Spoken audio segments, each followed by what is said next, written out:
Good afternoon, everyone. Thank you. Sorry to be late. Are you really?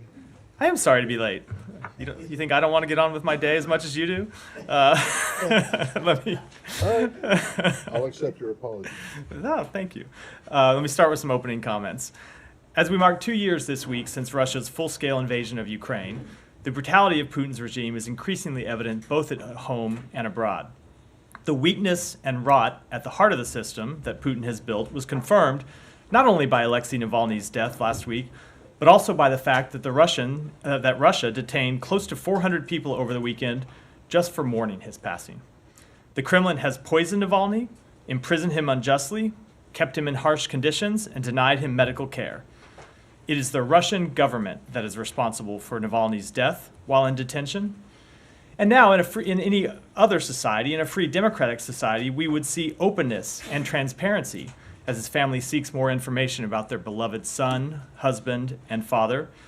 But of course, in Russia, openness and transparency remain in short supply. We saw further evidence of the Putin regime's brutality and disregard for human life in Advika this weekend, where Ukrainian citizens bravely tried to hold off Putin's illegal invasion while facing rationed ammunition due to dwindling supplies. Unfortunately, Russia made its first notable gains in months. It is now more clear than ever what the stakes are in Ukraine. Without more support from Congress, Ukraine will not be able to replenish its air defenses and ammunition supplies to help protect itself from Russia's aggression. As the White House announced this morning, at President Biden's direction, we will be announcing a major sanctions package on Friday to hold Russia accountable for Navalny's death in prison and for its actions over the course of the vicious and brutal war they have waged in Ukraine for the past 2 years. We also renew our call for Congress to pass the National Security Supplemental Funding Bill, both to enable Ukraine and its people to defend against the ongoing invasion, and also to advance U.S. national security interests. It is critical that Congress act without further delay. With that, Matt. Thanks. Before we get into the what you just talked about, I just want to get what you have to say about the detention of a U.S.-Russian dual national. So with respect to this most recent detention, we are aware of the case. We are seeking consular assistance that has not yet been granted. We're at limit what more we can say because of privacy laws, as I've discussed many times from this podium. And I will just say generally, as I think you are aware, Russia, when it comes to dual citizens of the United States and Russia, or dual citizens of any other country in Russia, Russia does not recognize dual citizenship, considers them to be Russian citizens first and foremost. And so oftentimes we have a difficult time getting consular assistance, but we will pursue it in all matters where a U.S. citizen is detained. Okay. And then on the sanctions, why wait until Friday? It takes time to put these sanctions packages together. Well, it's been 2 years. It has been 2 years. Anniversary was coming up. And if you have watched, you have seen us roll out a significant number of sanctions packages over that 2 years. So it's not like we have delayed anything. No. But we are always looking to impose new sanctions as facts justify when we see sanctions evasion or activity moving to new areas, and to tighten our existing sanctions. And we'll have more to say on Friday. Okay. Go ahead, Sean. Or do you want to go downstairs? Could I also ask if you just have any reaction on Evan Gershkovich, the latest pretrial detention that he's been kept in for another 30 days? So with respect to Evan Gershkovich, Ambassador Tracy attended Evan's hearing and spoke to the press soon after. You may have seen her comments. We're disappointed but not surprised by the outcome of the hearing.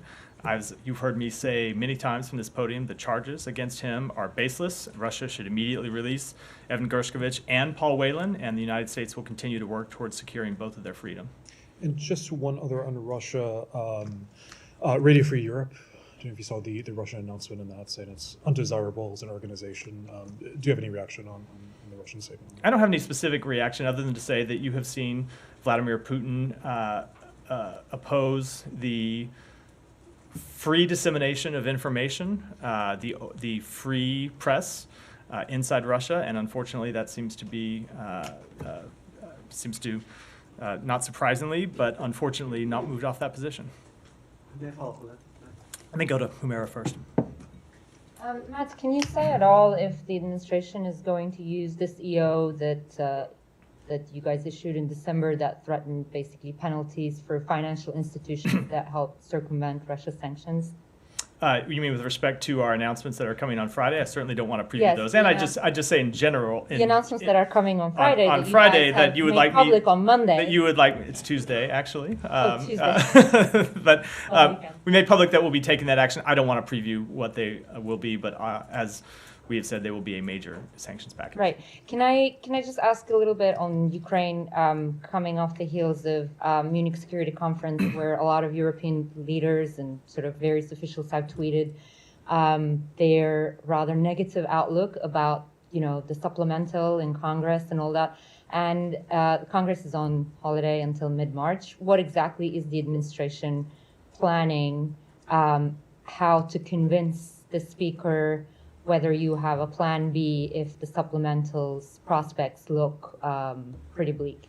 So we will continue to engage with Congress to make clear that it is in the national security interests of the United States to pass this supplemental funding request. You heard the Secretary speak about this last week. One of the points he made is that when it comes to our security assistance to Ukraine, 90% of that money is actually spent here in the United States. It benefits American manufacturing. It benefits American technological development.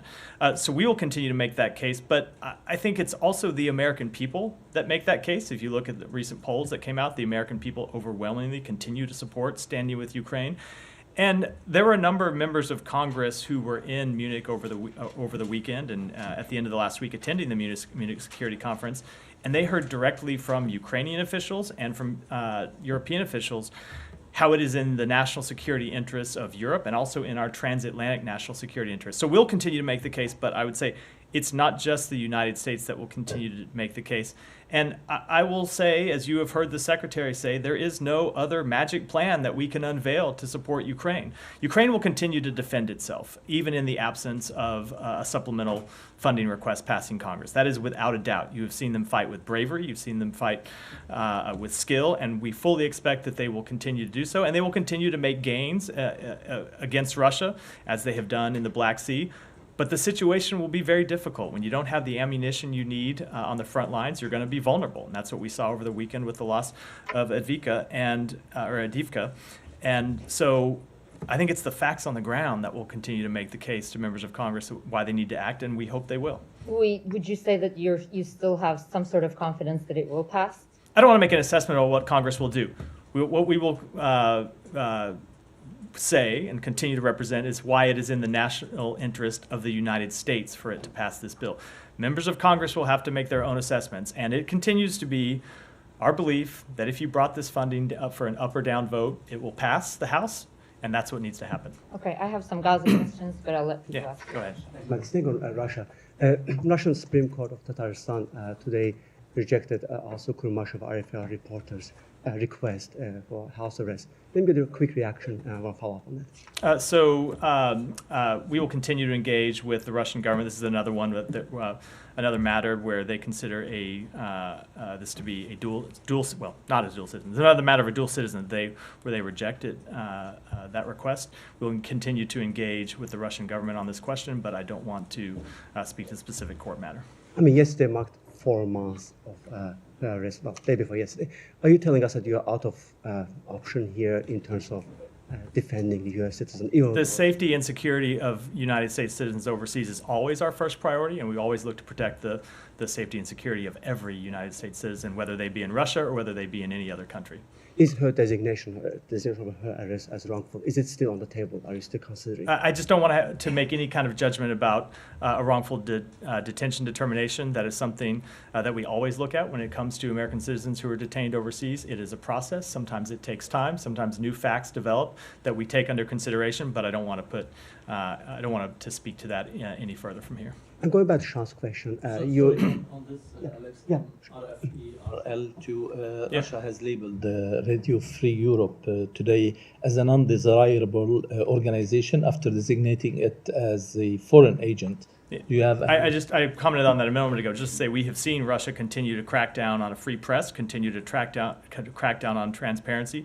It is quite clear that they do not want their people to have information about what the Russian regime does abroad, what the Russian regime does to its own people. And one more, Russia places I don't U.S. think Alex senator. completely yielded the floor, since we're talking but about go ahead, Michelle. Yeah, Russia places U.S. Senator Lindsey Graham on Russia's terrorist and extremist list. Any reaction to that? So we've seen obviously the Russian government designate a broad range of United States officials with various sanctions. I doubt there are any significant ramifications from that, partly because I doubt very much that Senator Graham, who I shouldn't speak to, he can speak for himself, plan to travel to Russia anytime in the near future. No, again, is it fair for us to report back that you just said you will not take any action? Just for RFA. Alex, you can report back what I just said, not your implication of what I didn't say. And what I said was that the safety and security of American citizens abroad is always our first priority. That is true with respect to this case. It is true with respect to every American overseas. And when it comes to the wrongful detention determination, that is a process that takes time here at the department where we assess the facts, some of which change over time, circumstances change over time, and make a determination that is consistent with the law. Please come back to Danny, go ahead. Thank you, Matt. Two questions on South Korea, Cuba, and North Korea. South Korea and Cuba established diplomatic relations last week. Cuba has been a brother country with North Korea for a long time. What is the U.S.'s I don't have any comment on relationship between South Korea and Cuba. Obviously, we've always said that countries are free to pick their own, free to decide their own diplomatic engagements and their own diplomatic alignments. Okay, on North Korea's Kim Yo-jong announced that North Korea is open to talks with Japan if Japan does not interfere with North Korea's nuclear and missile test and abduction issues. My question is, if Japan tolerates this and talked with North Korea, what impact do you think it will have on the U.S. and South Korea, North Korea alliance? I think that's a pretty big if. I think I will wait to see how the government of Japan responds to that question before I weigh in any further. Right, you don't have any... I am aware of the opinions North or Korean whatever. offer. I have not seen the government of Japan respond, but it will continue to be our policy to achieve for full denuclearization of the North Korean or of the Korean Peninsula. That, of course, has not changed and will not change. Any intention of North Korea, why they suggested to talk with the... That is a question for North Korea, not for me. Thank you. Yeah, go ahead. Yeah. Thank you. I have a question about a statement by the UN experts from the UN Human Rights Office yesterday expressing alarm over allegations of human rights violations to which Palestinian women and girls in the West Bank in Gaza is subjected to. They said, the UN experts said that Palestinian women and girls in detention have been subjected to multiple forms of sexual assault by male Israeli army officers. At least two of them were reportedly threatened with rape and sexual violence. Have you seen those allegations? So, do you have any reaction? I have seen the allegations. I cannot independently confirm the reports. I will say that we have been clear that civilians and detained individuals must be treated humanely and in accordance with international humanitarian law. We strongly urge Israel to thoroughly and transparently investigate credible allegations, ensure any accountability for abuses and violations, and that will continue to be our position. Have you heard back from your previous call for investigation into the killing of Hind Rajab? Hind Rajab killing of. We have heard that those investigations are underway. It's our understanding the investigations have not yet been concluded. Sorry, can I just ask you, Yeah. when you said you had no independent confirmation of what the UN experts found? I mean, the underlying I get it, allegations. but did you ever have confirmation of what Hamas allegedly did to Israelis who were women, girls who were? There are Israeli medical experts who have testified to that, and that is something we consider credible. Yes. So, you consider those instances to be confirmed, but not what the UN. We have seen this argument. report, and we have called for an investigation to confirm whether the allegations are true or not. I get it. And and if you're willing to take the word of Israeli, and I'm not saying you shouldn't, but if you're willing to take the word of Israeli medical experts on what happened to the people who were abducted on October 7th, whose word are you willing to take?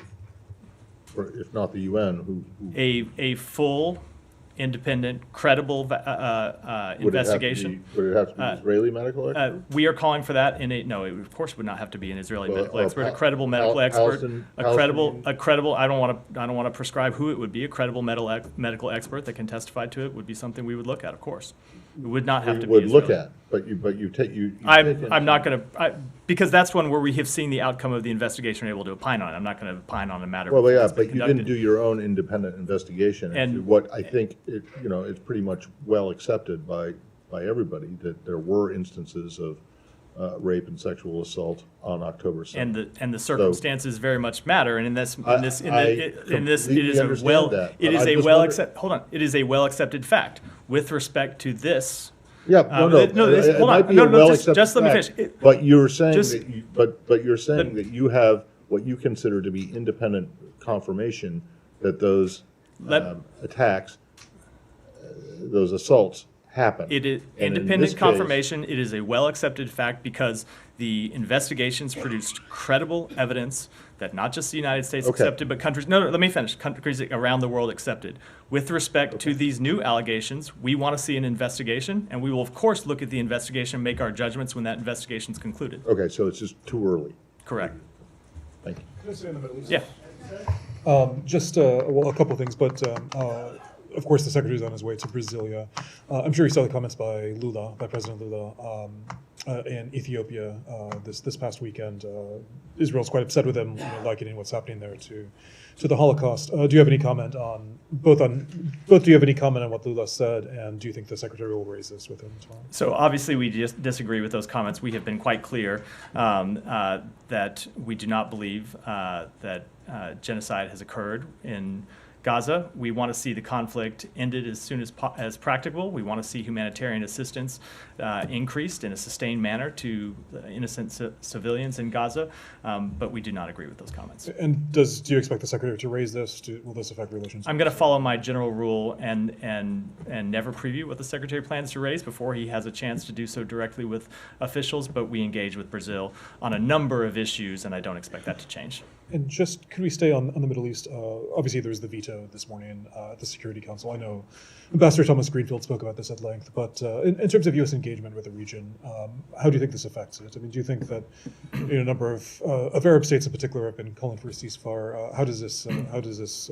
take U.S. diplomacy? So look, when it comes to an immediate ceasefire, this has been a place where we've had a disagreement with a number of countries in the region for some time now. I don't think that's anything that's new, but that has not stopped us from being able to engage constructively about how to bring this conflict to an end, and not just an end, but a durable end in a way that ensures that the violence that we saw on October 7th and the death and destruction that has plagued this region for so long is not continued, and that we can finally find a durable peace agreement. And so despite our differences of opinion about this UN resolution, we continue to engage with Arab countries about finding a way forward and working on some of the issues that we know we will have to deal with when it comes to establishing long-term peace and security in the region. Let me make sure Sean's done before I go. Yeah, go ahead. Yeah. Just on Gaza, the mention of temporary ceasefire, the word ceasefire in the UN resolution, is this change in wording comes after President Biden used this last week? Temporarily, it obviously does. The president made that point last week, and now you've seen the draft resolution that we're working on. But this has been a matter that we have been pursuing for some time, trying to get a temporary ceasefire in exchange for a release of hostages, and something we think is critical to try to achieve and we'll continue to focus on. Right. Do you think the administration has obviously been under pressure domestically on this and internationally as well? Do you think that the change in president's wording, but the fact that now it's in draft resolution has anything to do with those pressures that it's facing domestically? No, I think it has to do with how we are responding to the situation on the ground and the situation in the region. We are trying to achieve a temporary ceasefire, or you can call it a pause, you can call it whichever name you prefer, to secure the release of hostages. We worked on achieving a humanitarian pause back last year. We're successful in doing it. It didn't go as long as we wanted it to. We got some hostages out. We didn't get all of them out. We are back now trying to get a longer pause, a longer temporary ceasefire, and secure the release not just of some of the hostages, but all of the hostages. And I would say we have made quite clear that we want to see not just a temporary ceasefire, but ultimately an enduring end to the hostilities, and one that ensures that Palestinian civilians are protected, that we get humanitarian assistance to them, and that ultimately the attacks of October 7th cannot be repeated. And that's one of the reasons why you've seen us oppose the resolutions at the UN, not just today, but in the past, because we think just an unconditional ceasefire only benefits Hamas, Hamas is not going to abide by a full temporary ceasefire. They're going to continue to hold hostages. They're going to continue to launch attacks against Israel. They may not do it for a week or so, but they have not forsworn their aims to destroy the state of Israel. And so we've opposed that policy, and we think it's not one that's effective. We think a negotiated agreement that would get a temporary pause, a temporary ceasefire, is ultimately not just the way to release the hostages and alleviate the suffering of the Palestinian people, but to give us a pathway to a more enduring end to hostilities. Right. And you'd like to achieve that pause before Ramadan starts? We would like to achieve that pause yesterday. Right. We would like to achieve it today or tomorrow. We want to achieve it as soon as possible. Sure, but how concerned are you that the fighting will continue into Ramadan? Are you doing anything specific about that? I don't want to get ahead of the situation because we are right now in conversations and in negotiations to try to achieve a humanitarian pause. We are still over 2 weeks away from Ramadan. We would like to get that humanitarian pause before Ramadan begins. We'd like to get it before the end of the week, as I said. We'd like to get it as soon as possible. So that's what we're going to continue to try to do. At the same time, we have made clear that Israel should not launch a full military campaign in Rafah unless it has a humanitarian plan that is both credible and realistic and one that they can execute. Have you seen any indications of that humanitarian plan, and what is the United States prepared to do if they go ahead anyway? One has not been presented to us yet. I've seen reports that one is being developed and will be presented to the government of Israel this week. I will let them speak, of course, to that, but one has not been presented to the United States, so I, of course, can't speak to it, and I wouldn't want to deal with any kind of hypothetical situation down the road. Shannon, go ahead. While in Munich, the Secretary raised Russia's pursuit of an anti-satellite capability in meetings with its Chinese and Indian counterparts. Can you say if this is the first time the Secretary has raised such meetings with other countries, and whether he hopes to achieve anything by raising the topic with China and India specifically? I will say that on the sidelines of the Munich Security Conference, he did raise Russia's pursuit of an anti-satellite technology with our allies and partners, but not just our allies and partners, with other countries as well, because as the Secretary made clear, he thinks it's an issue that should be of concern not just to the United States, but to other countries in the world. And I won't speak to the details of those diplomatic engagements, but I would just say generally that when you have an issue like this that we think should be of broad concern not just to the United States, but other countries, we of course would fully expect that they would use their diplomatic engagements to, as we have done, urge that the pursuit of such a technology be abandoned. Can you say if those other countries, did they express concern about the capability as well? I just don't want to speak to private diplomatic engagements. Thank you, sir. Sir, senior Pakistani official admits to helping rig the vote. He claimed that he changed the election results with a margin of 70,000 votes in favor of Nawaz Sharif, and that those seats were actually won by Imran Khan's party's candidates. What are your views? You already talked about the allegations of rigging and fraud. What are your views on this? So I saw that report. Any claims of interference or fraud should be fully and transparently investigated. Excuse me, in accordance with Pakistan's own laws and procedures, and that, of course, includes this claim as well. Sir, a number of Pakistani politicians and media analysts in Pakistan termed these elections most controversial and asking political leadership to respect Imran Khan's party's mandate as the largest group. Would you also like to see the political leadership in Pakistan to respect the PTI's candidate? Again, I don't want to get into... I'm sorry, I didn't cut you off. What was the last thing? Are you also asking the political leadership in Pakistan to respect the PTI's mandate? Again, I don't want to get into an internal Pakistani matter, which I very much believe that the formation of a new government is.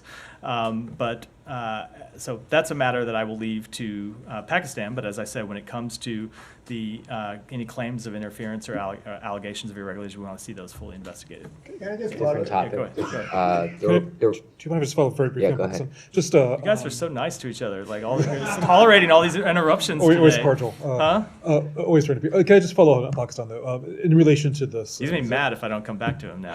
Right. I'll get two. Yeah, there you go. X, formerly known as Twitter, it's been disrupted in Pakistan in recent days. There have been a number of calls from the Hill in particular for the State Department to raise this. Has it been raised? Do you have a stance on this? I don't have any updates on whether it's something that's been raised, but we always want to see full internet freedom around the world, and that includes the availability of platforms that people use to communicate with each other. And specifically in Pakistan, is it of concern in light of these allegations about the election? So I'll just say, as a general matter, that we want internet platforms to. I don't know why I keep saying internet today, where that came from. Internet platforms to be available to people in Pakistan and around the world. And I don't have anything further than that.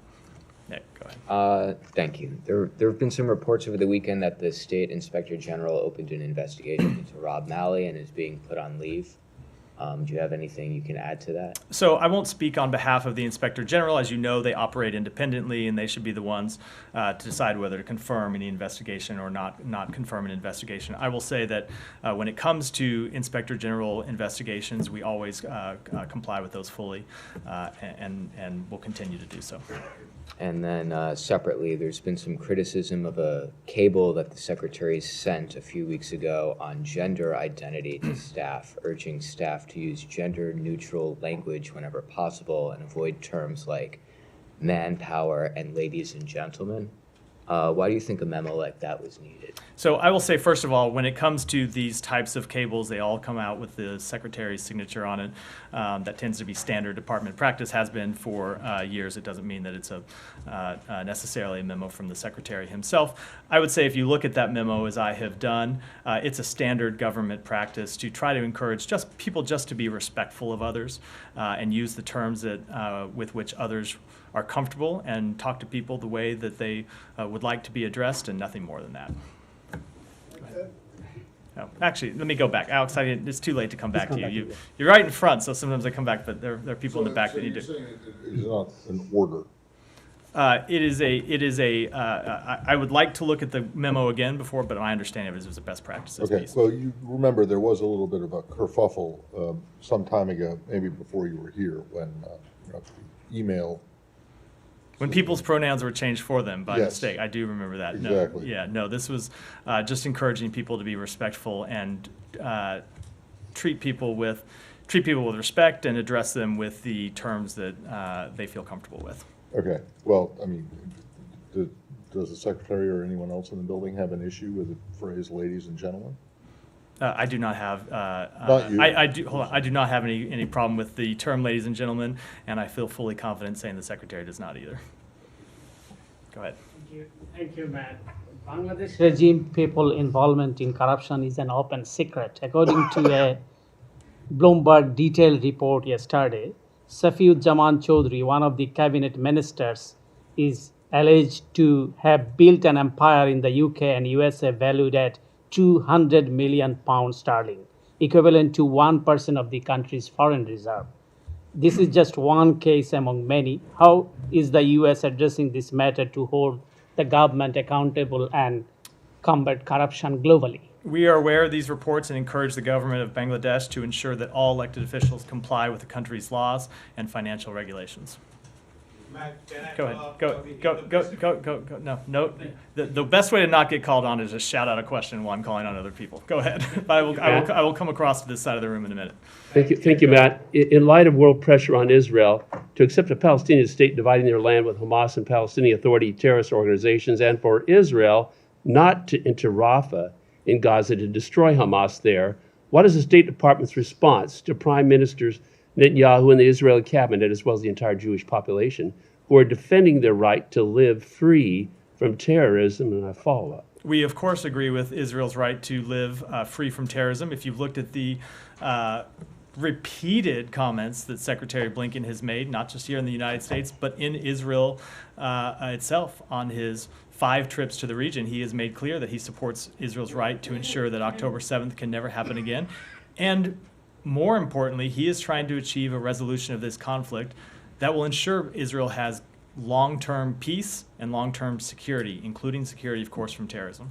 Are you going to be wanting to prevent Israel from entering Rafah to take out Hamas there? What we have said is we do not support a full-scale military campaign in Rafah that does not account for the more than 1 million Palestinians who are currently there. People who have nothing to do with Hamas, innocent civilians, men, women, children, the elderly, who in many cases have fled to Rafah from their homes, in some cases have fled more than once, have fled 2 or 3 times to escape the war, the conflict that is raging in Gaza. So we fully support Israel's right to take a military campaign to Hamas and ensure that, that the attacks of October 7th cannot be repeated, as I said.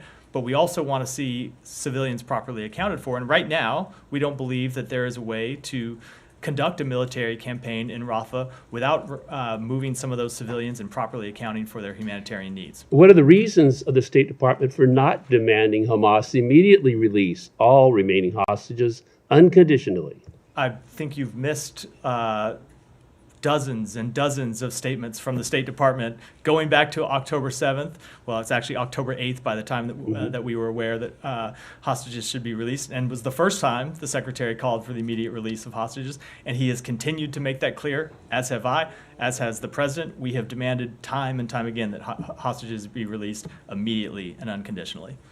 Go ahead. Thanks, Matt. I just wanted to circle back to the verbiage used in the draft, UN draft today. I mean, how important is it that you use the word ceasefire as opposed to an extended pause, which is what you've been using prior? I will let other people make those sorts of assessments. From a policy perspective, we want to achieve a temporary stop in fighting. You can call that a ceasefire. You can call that a pause. Ultimately, we want to see the fighting stop so hostages can get out, hostages can be released, and humanitarian assistance can get in. But I should make clear, the only kind of temporary ceasefire that is going to achieve a release of hostages is one that's negotiated. Just calling for a temporary ceasefire is not going to, that Hamas has not agreed to, is not going to do anything to get the hostages out, which is why we can continue to pursue diplomacy with Israel and with the governments of Egypt and Qatar to try to achieve a temporary ceasefire that would secure the release of hostages. We think that is by far the most productive way forward. It is what achieved a release of more than 100 hostages last year, and what we think should be the productive path for moving forward now. Two questions about Afghanistan. Yeah. As you know, the Taliban refused to attend the UN-sponsored conference on Doha that concluded yesterday. They didn't send any delegation, and also they rejected the appointment of a special envoy by UN in Afghanistan. Does the United States still hope to engage with Taliban by considering all of this? Let me just speak to what we were trying to engage, or what we were trying to achieve by attending this conference. And it's not surprising that the Taliban, of course, has different objectives. We were trying to achieve a number of things. One, to make clear that Afghanistan should not be a hotbed for terrorist activities that impact other countries. Two, a vision for Afghanistan with inclusive institutions in which its diverse groups all feel represented in a state that is truly inclusive. And number three, a concern about the respect of human rights, and in particular the rights of women and girls. So that's what we're going to continue to pursue. I can't say I'm incredibly surprised that the Taliban declined the invitation to participate in a meeting with a broad representation from the international community. But I will say, as you've heard us say before, that the Taliban are not the only Afghans who have a stake in the future of Afghanistan. We will continue to support giving all Afghanistans, including, of course, women and girls, a voice in shaping their country's future. And the Chinese, Russian, and Iranian invited to this meeting, they refused to meet with the Afghan civil society because they were not treated by the Taliban regime. Do you support this idea? And what's your take on that? So I won't speak to the actions of another country, but I will make clear we always find engagement with civil society to be productive. We try to take actions through our diplomacy to empower civil society, and we would certainly encourage every country in the world to pursue that path. Let me go back to. I promised you I'd come to you a minute ago. Go ahead. Me? Yeah. Well, now I call on you. You don't want a question after like jumping in for other people during other people's questions. I'll be very impactful. Before I ask you a question, I have to let you know that Assistant Secretary of State Donald Lu was speaking at the Institute of Peace in Washington, D.C. last week. He said that the situation in Burma was not getting better, and what worried him was that the refugee crisis and security problem it was creating for Bangladesh and potentially for India could get deeper in coming days. Quote, it is something we have to watch out for and enable our partners in the region, in this case Bangladesh and India, to cope with those stresses without it boiling over the instability in their countries as well, cross-border instability. What is your opinion on that? Thank you. I think it was a well-crafted, well-delivered speech, and I don't have anything to add to it. Go ahead. Thank you. Thank you, Matt. Go ahead. Oh, yeah. Yeah, thanks. I have two questions. The Houthis have escalated their attacks on ships in the Red Sea during the weekend. One of the attacks targeted or damaged a ship and forced its crew to abandon it. How do you view this escalation, and how the U.S. will react? So, obviously, we continue to condemn the reported reckless and indiscriminate attacks on civilian cargo ships by the Houthis, not just those that were reported to have occurred over the weekend, but all those that have been occurring for the past number of weeks. But I just want to mention something specific about one of these attacks this weekend, the attack on the Sea Champion. That ship was bringing corn and other food supplies to the Yemeni people in Aden. These were supplies for the Yemeni people. Have nothing to do with Israel, have nothing to do with the conflict in Gaza. That, of course, is what the Houthis have claimed their attacks on civilian ships are trying to impact. This was a reckless attack on a ship delivering humanitarian assistance to the Yemeni people. And I think it was another sign that the Houthis continue to demonstrate disregard, not just for international shipping, not just for supplies that are going to benefit civilians all around the world, in many cases far from the region, but ultimately for their own people. It was a dangerous attack, and the fact that they're launching these just kind of wanton, indiscriminate attacks, even when they hurt their own people and hurt the provision of supplies to their own people, shows just how reckless their actions have been. And on Lebanon, how do you view the escalation of military operations between Israel and Hezbollah? Will the U.S. participate in two conferences that will be held in France and Rome to help increase the Lebanese army capabilities to implement the UN Security Council Resolution 1701? So we continue to be concerned about the risk of escalation and continue to be concerned about the risk of the conflict widening. And we continue to work to achieve a diplomatic path forward that resolves the legitimate concerns of the government of Israel and the legitimate concerns of Israeli people who don't want to move back to the north because they feel that their houses continue to be threatened, their communities continue to be threatened by attacks from Hezbollah. So we're continuing to pursue that diplomatic resolution as it pertains to these two conferences, or I think maybe in one of the cases, potential conferences. I don't have anything to add about possible U.S. participation. Let me go back here. Thank you so much. I have two questions. One for the irregularities in Pakistan election. From the last Monday briefing, you have mentioned that United States raised privately and publicly the irregularities matter with Pakistani officials, but Ministry of Foreign Affairs Islamabad just in last briefing said they are not aware of any bilateral messaging that has taken place post elections.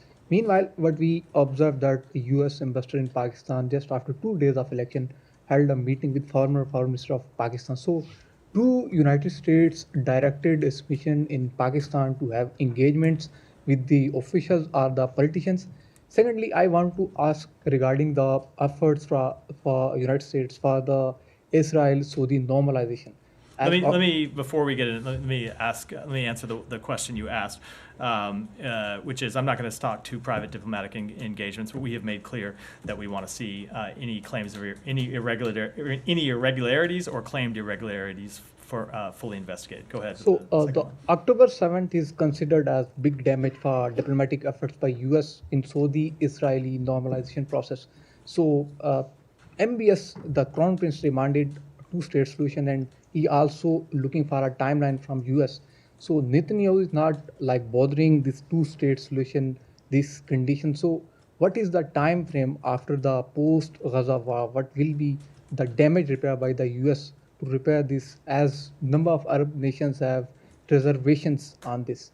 So I don't want to speak to any timetable, but I will say, as again, you have heard the Secretary say, we continue to work on the establishment of an independent Palestinian state, which we believe doesn't just benefit the Palestinian people, but would benefit the Israeli people and would benefit the entire region. That is something we have heard from a number of Arab partners in the region, including, of course, the government of Saudi Arabia. And one of the things that the Secretary discussed directly with the Crown Prince and heard directly from the Crown Prince was that the Saudi Arabia was not prepared to pursue normalization, or was not prepared to agree to normalization, I should say, without the establishment of an independent Palestinian state. Go ahead. Can I just raise the extradition hearing of Julian Assange, which has taken place at the High Court in London today, and his lawyers have repeated an allegation saying that there is evidence that a plan was discussed to either kill or kidnap Assange while he was in the Ecuadorian embassy in London.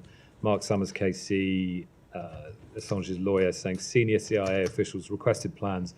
The president himself, that's President Trump, requested on being provided with options on how to do it, and sketches were drawn up. Is there any comment? No, I am not going to comment on an ongoing extradition matter. Go ahead, Matt. Go ahead. Well, and I mean, I want to go back to what we were talking about a bit earlier, and that is just, the question is whether the administration regards Julian Assange as a journalist. So, with respect to that question, I think I should decline to comment in detail because, as I said, it is an ongoing extradition matter and it's an ongoing legal matter. This is a case which is under indictment. But I will just say generally that I have never heard a journalist say that it is a legitimate journalistic practice to help a source hack into a government computer to steal information. It's not a legitimate journalistic activity to hack into anything to steal government information. So I think I will leave it at that. Well, okay, well that suggests that that you don't, and I want to specifically avoid getting into what the Justice Department has to say about this case. I want to talk about what the State Department believes about his status, Assange's status. Because you guys are self-proclaimed champions of independent free press. You are all the time saying journalism is not a crime and this kind of thing. So if you believe that what Julian Assange has been doing or was doing or did is journalism, I don't see how you can, I don't see how that squares with. So, and if you don't, are you saying from your comment just now that you don't regard him as a journalist because he accepted or allowed or helped someone hack into computers? Is that so? Again, I'm at a limit to what I can say about an ongoing legal matter that is under indictment. I remember from my days as the Department of Justice spokesperson that it was exactly. Let me just, which I think has probably colored your personal. Let me just finish this answer. That it's not appropriate for government officials to speak at length about matters that remain under indictment. We support an independent free press in the United States. We support an independent free press around the world. We feel that an independent free press not just benefits the people of the United States, it benefits those of us in government by making us work harder, by making us be ready to explain what we're doing, by making us think through the decisions that we are making and make sure that they fully represent the best interests of the American people. And we think that same process holds true everywhere in the world, and that's why you see dictators and autocrats and others crack down on an independent free press. At the same time, helping someone hack into, which is a crime. Hacking is a crime, right? Helping someone hack into a government network or a private network for that regard is not something I think any journalist considers to be a legitimate journalism activity. Okay, well, do you not think then that what was published as a result of the hacks into the government database, especially as it relates to State Department cables, which are many thousands of them, and that were then published by an independent free press. You don't see a problem here with I think with the prosecution or attempted prosecution, the indictment, and your stated view that you think that this kind of activity should be protected. Again, if you look at the conduct that is alleged in the indictment, when it comes to helping someone hack into a government network, that is a very different type of activity. But publishing it is not. I am not going to get into the ongoing details of what is probably gone too far already in discussing this case.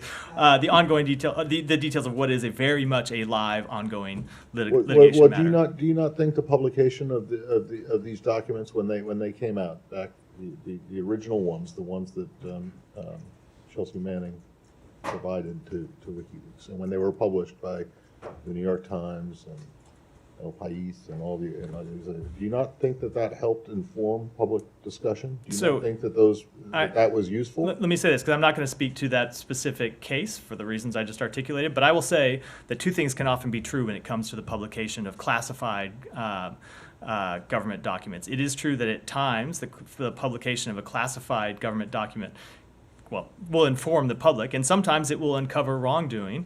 It's also true that sometimes the publication of classified government documents serves no underlying purpose and can jeopardize sources and methods that the government uses to keep the American public safe. So it is a very difficult situation. It is I think one of the trickiest questions the government faces in navigating this area. But I can tell you that we try to do it as responsibly as we can. All right, over here. And then, Matt. Yeah. And thank you so much for taking. I have two questions, if you will allow. First, I'd like to talk about the anniversary of the war in Ukraine that is coming up.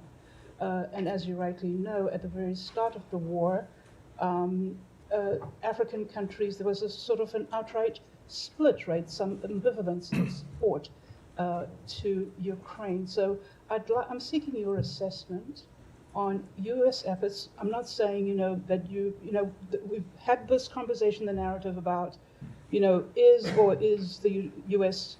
not trying to ask African countries to pick a side? That's not what my question is. My question is to ask, while we recognize that garnering international support for Ukraine's sovereignty and territorial integrity is important, what, over the 2 years, has been your efforts at the U.S. in garnering international support in terms of African countries? And my second question is on Guinea. Let me take that one first. So I will say that we have engaged in countries all over the world, not just in Africa, but of course across the world, to urge them to support Ukraine and support its efforts to defend itself from Russian aggression. We think when you see any country's sovereign borders violated, see its control of its territory violated, that it threatens all countries around the world, because it is ultimately the UN Charter that upholds the territorial integrity and sovereignty of every country in the world. And I will just say, we, not just because of our efforts, although they have helped, but because I think we've seen countries in the world outraged by Russia's activities. We have seen a number of UN resolutions, including ones that were joined by dozens of African countries, in support of upholding those principles of the UN Charter, of Ukraine's territorial integrity, and ultimately finding a comprehensive, just, and durable peace that recognizes those principles. Sure. And then on Guinea, if I may, and this will be my last question to you, Matt. Since yesterday, as you may already know, there is no leadership in Guinea. I think there is currently maybe some low-level leadership. They dissolved the government, and so while I appreciate that you will not comment on the internal affairs of another country, I am asking you to see if you can comment on your own efforts and how you might be engaging any stakeholders in Guinea or in that part of the world, for that matter, or any regional organization besides ECOWAS, which may seem a little weakened. Are there any other countries that you may be engaging? Angola, South Africa, Kenya, in your Sure. efforts in this regard? So we are closely monitoring developments in Guinea. We encourage the transition authorities to work with ECOWAS. It's something we've discussed with a number of ECOWAS states, and to continue positive momentum by holding a constitutional referendum and elections in order to complete democratic governance. We remain concerned about media restrictions placed on the Ghanaian people and call on the transition authorities to ensure that freedoms of peaceful assembly and expression are fully respected, including for members of the press, and we are engaging with another number of countries in the region around those goals. Yeah. One more, and then Humera, did you have one? Sorry. Do that. But just one more, Africa. Rwanda DRC, you issued a statement on Saturday, I believe it was, on the, so the DRC is alleging Rwandan involvement in the drone attack on the airport. Since the statement, has there been any response from Rwanda? Are you confident that there's some progress in there? How do you see things going on? I don't have any update on the situation since we released that statement over the weekend. But do you find the DRC allegations credible of Rwandan involvement? I don't have anything to add beyond what we said over the weekend. Humera, and then we'll finish up. Matt, there were some incidents of the coast of Taiwan in the past couple of days. China's Coast Guard boarded a Taiwanese tourist boat, and on Tuesday, Taiwan drove away a Chinese Coast Guard boat that entered its waters. Are you guys worried about any escalating tensions? Have you seen that? Yeah, we are closely monitoring Beijing's actions. We continue to urge restraint and no unilateral change to the status quo, which has preserved peace and stability in the Taiwan Strait and throughout the region for decades. We urge the PRC to engage in meaningful dialogue with Taiwan to reduce the risk of miscalculation, and we share with other countries, not just in the region, but around the world, an abiding interest in peace and stability across the Taiwan Strait and in the broader Indo-Pacific region, which impact global security and prosperity. And with that, we'll wrap for today. Thanks, everyone.